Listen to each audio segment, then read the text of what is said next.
করার জন্য পুরোটা ডেকোরেট করে দেওয়া এবং সব কিছু প্রোভাইড করা, আগুন এবং কেকটা যাতে ঠিকঠাকভাবে কাটানো হয় সেদিকটাও খেয়াল রাখেন। এবং আজকে তো আমার স্পেশাল ডিমান্ড ছিল যে আমি হাজারদুয়ারি রেস্টুরেন্টে এসেছি, নিচতলা এবং দোতলায় খেয়েছি, কিন্তু সেকেন্ড ফ্লোরে আমার যাওয়ার ভীষণ ইচ্ছে ছিল, যেহেতু ওটা পরে হয়েছে কাস্টমাইজ, আমি কিন্তু যাইনি।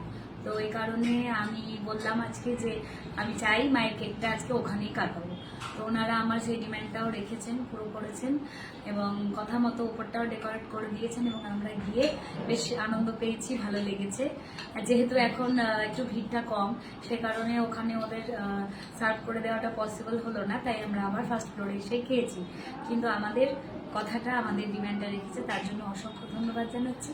আর খাবার তো খুব ভালোই, আপনারা যারা এখনও আসেননি তারা অবশ্যই আসবেন, ভিজিট করবেন এবং খেয়ে বলবেন কীরকম লাগবে।